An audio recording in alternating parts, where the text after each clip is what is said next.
Hey guys, I'm P-Freak. Welcome back to Pokemon Fire Red. Last time, we began our adventure here in the Kanto region by obtaining our first starter, or first Pokemon, Crash, and also delivering some goods over to Professor Oak. And in this part, we are going to continue on forward past Viridian City, hopefully, because now we're just going to continue running into Pokemon. That's nice. Oh yeah, we also have the ability to capture Pokemon. We won't be capturing anything just yet. There is one Pokemon I have in mind that we may capture in this episode, maybe not. The issue I always have is that when I'm building a team, I always have a bunch of Pokemon that are caught right at the beginning of the game. And so like late game, there's like no one for me. I already have all my entire team. Which I struggled with for a bit because for a Let's Play, it's not necessarily the best thing ever. But hey, thankfully, since I'm playing Fire Red and not like Yellow or something, one of the Pokemon I'm gonna get, we're actually not gonna be able to get for quite a bit. So, crap, I keep pressing the wrong buttons. Alright, let's just run. Come on. So, hopefully we should be fine. Jeez, I just wish we would move faster, Pokey. Alright, we made it back to Viridian City. Now, if you wanted to, you can go over in this direction. We didn't go through here earlier, but we can go over here. This leads us to Route 22, a big jump from Route 1. There's some wild grass here, but in addition to all that, we also have this guy again. Hey, Jordan, you're off to the Pokemon League, forget about it. You probably don't have any badges, do you? The guard won't let you through without them. By the way, did your Pokemon get any stronger? And we are forced into a rival battle. This is an optional rival battle. You can skip this. You don't have to go through it like I do. And I recommend that you do skip it unless you're properly leveled, which I am not. I did not think this through, clearly. Let's hope that bubble does something good. I'm probably going to lose this fight, but hey. Maybe Tackle will do more? I do have several potions, so I could at least trade those. But I'm pretty sure his Bulbasaur is going to be just as strong, if not stronger. So, I'll give this a good hearty shot, but if I fail, then that's my own fault and I'll just restart. Whenever you lose a battle, at least, I'm pretty sure both trainer and wild battles, then you lose a portion of the money you have accumulated, and then you also black out and get teleported back to the last Pokemon Center you used. And I think we're just gonna barely beat this Pidgey. Unless... okay. Useless critical hits. Useless critical hits seem to be a common thing. Like a really common thing. We had we had one good critical hit in the first battle, but... okay, and we got a level up out of that. Yeah. So I recommend you do this when you have more Pokemon with you. I just wanted to more show it off here. Now, if the Bulbasaur has a Grass-type move, I am screwed. It's faster than us, that's not too surprising. We may be able to clutch this one out. Maybe. Because we do have one more potion, and we can eventually get more potions. That's gotta be really difficult. Ooh. Okay, so... come on. Please. Hey! We didn't even have to use the last potion. Wow, that actually worked out really well.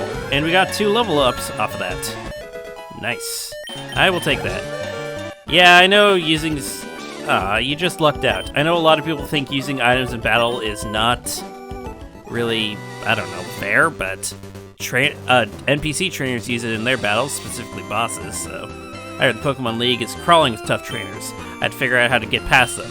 You should quit dawdling and get a move on. You're the one who's stopping me from doing anything. Jackass. Okay, let's just hope we get... okay. Got through it without having any wild encounters. I'll stop by the Pokemon Center real quick. Alright, now that we're all back fully healed, we can continue on forward. Since apparently we can't go that direction, we'll go this direction. Well, now I've had my coffee, and that's all I need to get going. What is that red box you have? Ah, so you're working on your Pokédex. Well, let me give you a word of advice. Whenever you catch a Pokemon, the Pokédex automatically updates its data.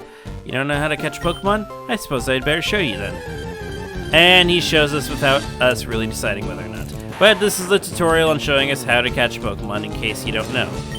So, normally he's skipping an entire step. What you're supposed to do is weaken the Pokemon a bit more. The lower their HP, the easier it is to catch them. You can also use status effects like paralysis or freeze to also increase the chance. And then you just go to your items thing, throw a Pokeball, and when it clicks like that, you've caught the Pokemon. Simple stuff, basic core mechanic of Pokemon. There, now tell me, that was educational, was it not? And here, take this too. We got the Teachy TV, or Techie TV. If there's something you don't understand, watch that. It will teach you about the basics of being a Pokemon trainer. Again, they really tried to emphasize remaking this and updating Pokemon Red, Blue, and Yellow with as much new stuff as they could. So, Teachy TV. I never used this thing on a normal playthrough. Television set that is tuned to the program with useful tips to novice trainers. It's a mobile TV set, so that's pretty far out, but it can teach us how to battle, where stats problems, where type matchups, and I want to catch some Pokemon. You know, I mentioned stats problems earlier. Let's watch this. A lot of people, I don't think, really bothered about this one because if you played Pokemon long enough, you kind of already know, but this is good for if you're a new trainer. Hey, all you trainers out there. Hello, trainers. Come on, let me hear you. Hello, trainers. It's me, the Pokedude. You look like a generic white dude. Today, the Pokedude's here to tell you about status problems. Status problems include poisoning, paralysis, sleep, and burn. There are a couple others, but they really are trouble. Get anyone and your Pokemon may become useless in battle. You know, it hurts Pokedude to see Pokemon suffer.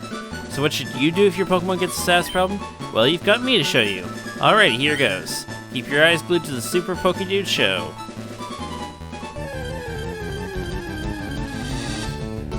An Oddish. Okay then. And you have a Rattata. Okay then. I don't think we've seen either of these Pokemon. Definitely not Oddish, but Rattata you can actually encounter on the first route. It would have been funny. Well, no, Hyper Fang I think has a set amount of damage or something close to that. It's either that or Super Fang. Uh-oh, my Rattata has been poisoned. If Pokemon is poisoned, it loses HP steadily. Okay, we get it. Pokemon develops a status problem, heal it right away. Yeah, basically you can use items that you can buy from shops like antidotes or paralysis heals, or you can just heal them up at a Pokemon Center, and then their status problems will be cured. Simple stuff. Using an item Pokemon uses up one turn though. Now it's the opponent's turn. Are you just gonna show us the entire battle? Really? I regret doing this. I full on regret doing this. Yep. Well, that was a waste of time. Are you seriously going with the experience gain thing? Okay. Poisoning and paralysis don't go away after a battle. If Pokemon is poisoned, it loses HP even while you're walking. You should heal a Pokemon of these kinds of problems right away. Use an item or try to get to a Pokemon Center for healing. That was hard, was it? Alrighty, be seeing you. Remember, trainers, a good deed a day brings happiness to stay. Now, what he mentions there is that poison stays on your Pokemon even after the battle. So, before Generation 4, if your Pokemon can run out of HP completely outside of battle if it's still poisoned. In Generation 4, they changed it to they survive with at least 1 HP at the end. So, be careful about that. I learned that the hard way. Anyways, made it onto Route 2. We have another pile of grass over here that we can just walk around. And we'll be able to deal with those tree things later. But for now, we just go up to here.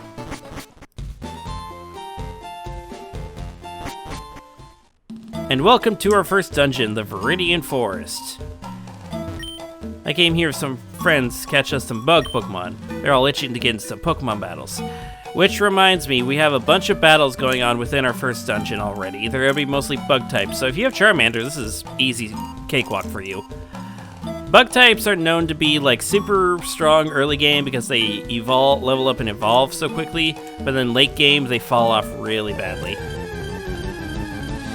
Another thing, I will not be at least unless there's something interesting going on, I will not be showing most optional battles after that one rival battle, because it takes up a lot of time. I'll usually do them off screen. If I accidentally run into one on screen, then I'll just cut it out.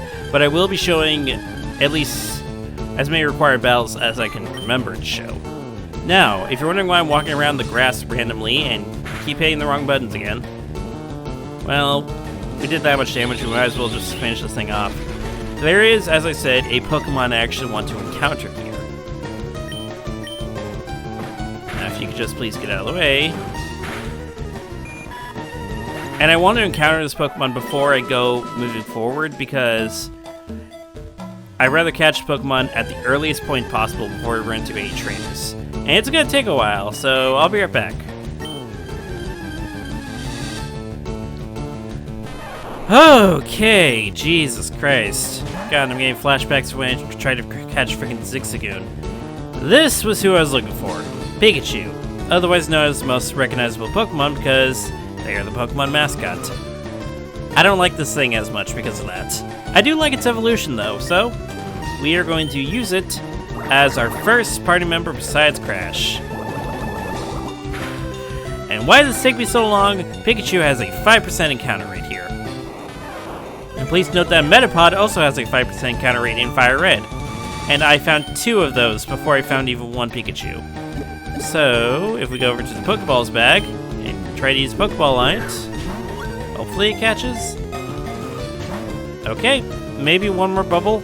I swear to God if the bubble crits. Actually, our attack got lowered like twice. Swear to God if this crits. Okay. Now that it's in yellow health, let's try catching it again. Unfortunately, Pikachu does not have as high a capture rate as, say, Caterpie or Metapod. Or Caterpie or Weedle. One. Damn it. Okay, that might hurt. Because water types are weak to electric type moves. So let's try this again. Come on. One. Damn it. Okay, let's try to do one more tackle. If we get a crit and it KOs, I'm going to be pissed. Okay. So, fun little fact about Pikachu, actually. From Generation 6 onward, instead of Pikachu having that little digitized cry, it has its actual voice from, like, the animes by the actual voice actress. And there we go. Finally caught ourselves a Pikachu. It has small electric sacs on both of its cheeks. If threatened, it looses electric charges from the sacs. That's weird. But now, what are we gonna name this Pikachu? It's a female Pikachu.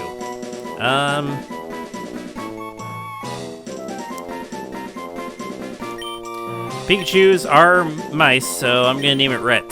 This is a little inside joke between me and my partner. Now, the one thing that's gonna make or break this whole experience. What is its nature? Bold.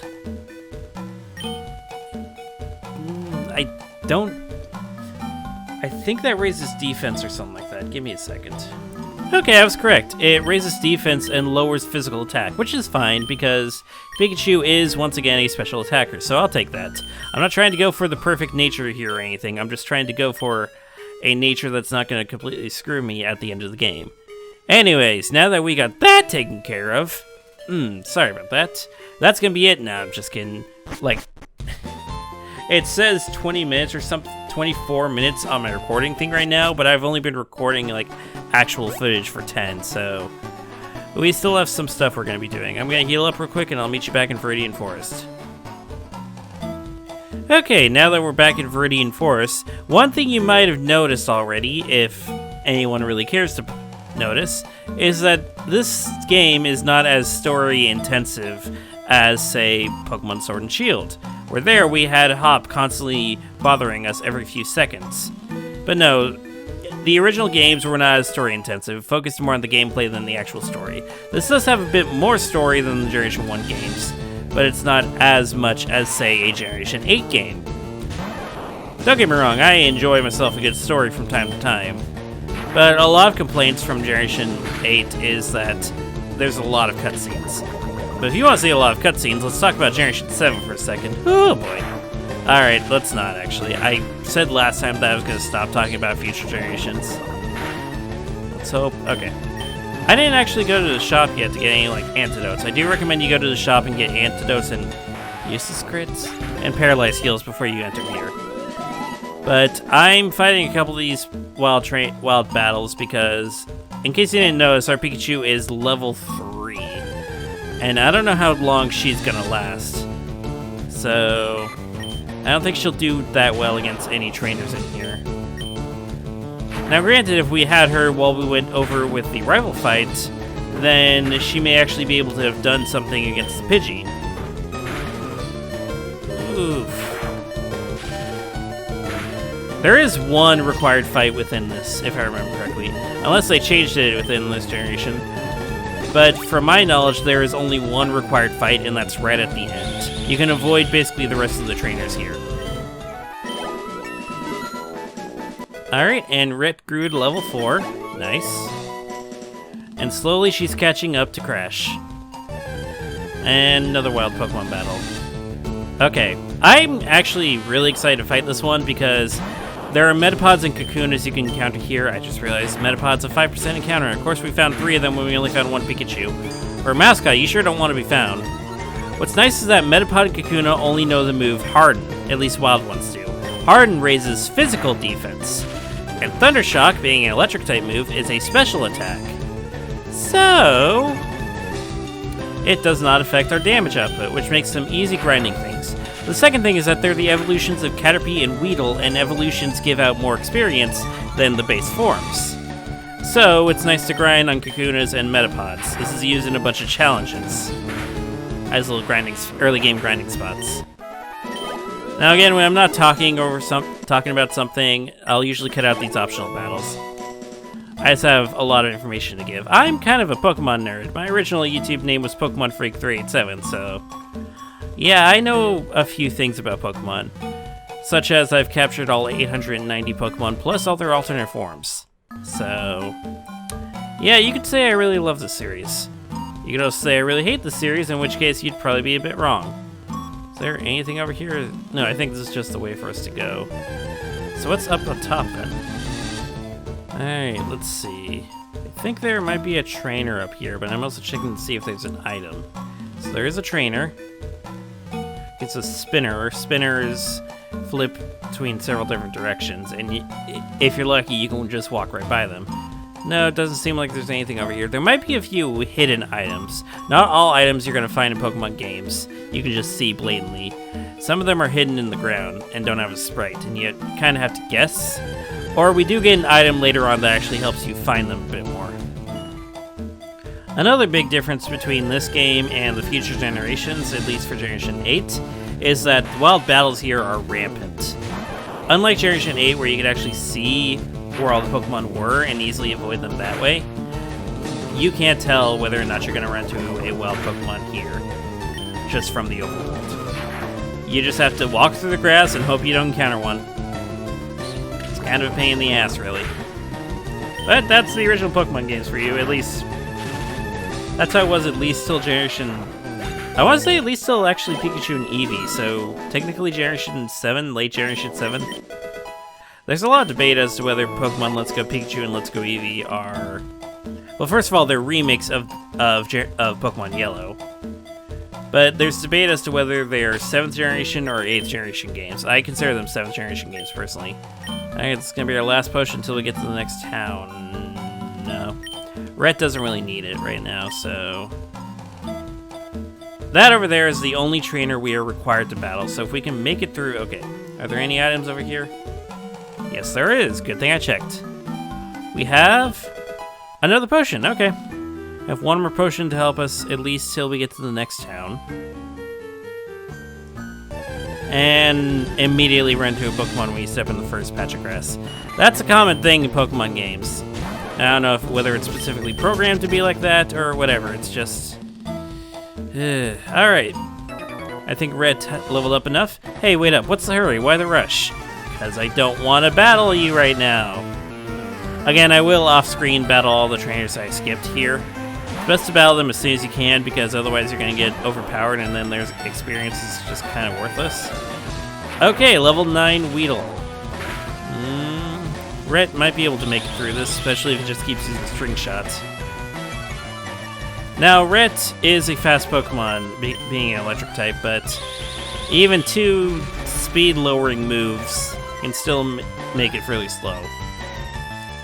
That's the nice thing about electric types, is that most of them are super, super fast, because, you know, electricity, light, it's supposed to be fast to begin with. But they also have a lot of strong special attacks.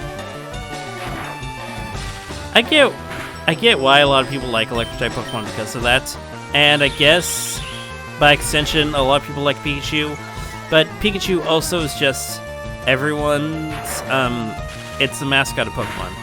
It's the, like, if you know Pokemon, you should know Pikachu.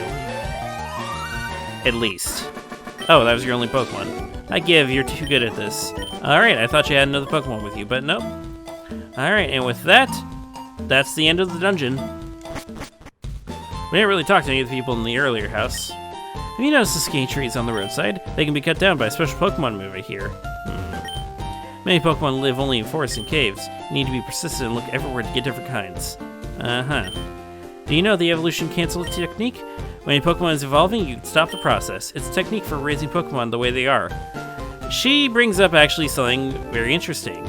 You can actually cancel a Pokemon's evolution by pressing the B button on your Game Boy. The benefit to this, some Pokemon learn moves at earlier levels when they're at their lower forms than at their evolved forms. Some Pokemon also learn moves only at their base forms that their evolved forms cannot learn at all, though those typically have a different evolution method to deal with. So it's not something you really need to stress out about right now, but it is interesting. Thank you, Nurse Joy.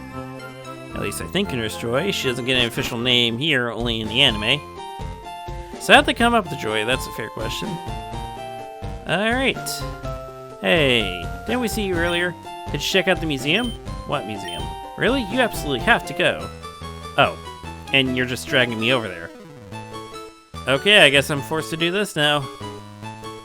This is it, the museum. You have to pay to get in, but it's worth it. See you around.